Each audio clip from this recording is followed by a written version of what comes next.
El documento básico HE del Código Técnico de la Edificación tiene el objetivo de reducir el consumo de energía de los edificios. Recientemente se ha publicado una actualización del documento y en este capítulo destacaremos algunas de sus novedades.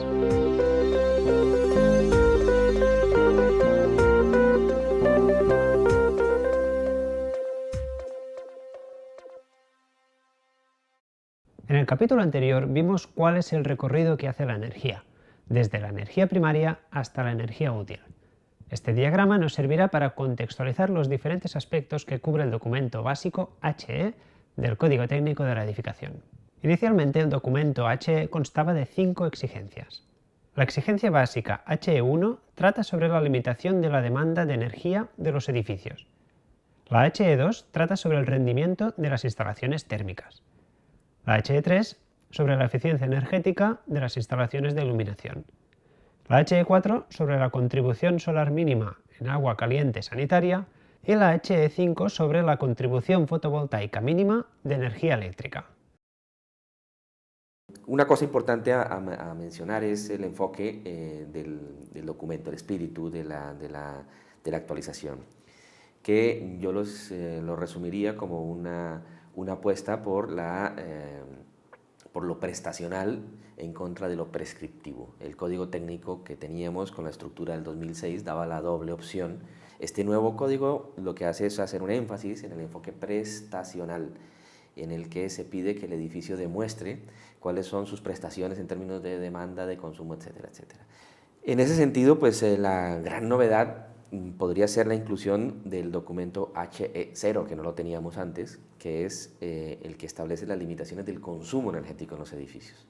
Esta es una novedad muy importante porque hasta ahora el código técnico en el documento HE se encargaba de regular las condiciones de la limitación de la demanda energética, no del consumo.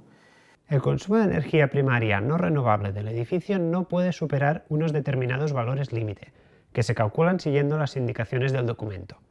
Por ejemplo, para una vivienda de 50 metros cuadrados sería 80 kWh por metro cuadrado y año, y por 100 metros cuadrados sería 65 kWh por metro cuadrado y año.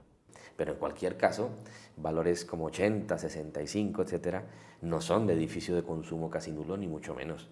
También hay un aporte novedoso y significativamente importante, que es el cambio de indicador desde el punto de vista de la justificación del cumplimiento normativo. Se incorpora la consideración del consumo de energía en el documento HE1 y la consideración específicamente de la cuantificación de la clase energética del edificio en términos de energía primaria y no tanto del CO2. Si recordamos, la certificación energética española establece una escala de clases energéticas asociada a las emisiones de CO2 de los edificios en función de su clima y de su localidad. Y la etiqueta de la certificación energética se establece en función de los kilos o toneladas de CO2 que tenga el edificio de acuerdo con el clima en que esté ubicado. El código técnico lo que dice es que, no obstante, la calificación energética siga evaluando los edificios en términos de CO2.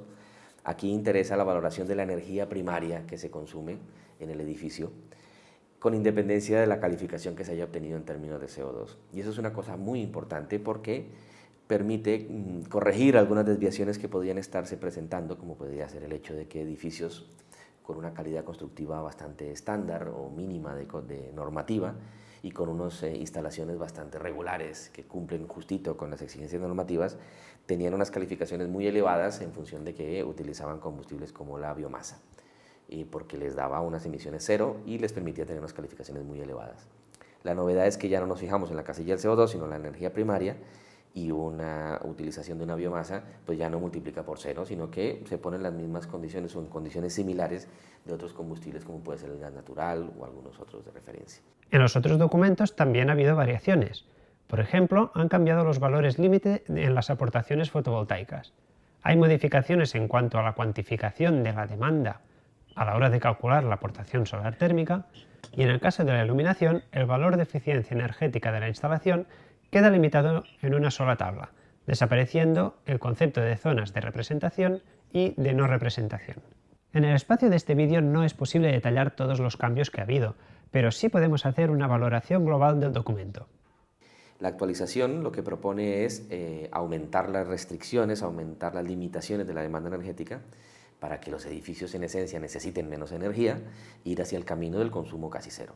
Entonces lo primero que dice el boletín del BOE, que salió publicado el 13 de septiembre de 2013, es que este es un primer paso para ir hacia ese camino del consumo casi nulo y que se espera más novedades, nuevas disposiciones, nuevos reglamentos. En ese sentido hay que tomarlo como un primer paso.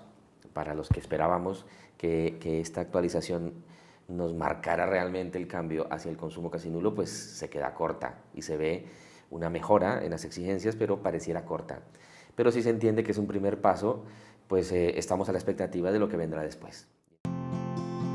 Consulta los impactos ambientales con el sistema DAPC.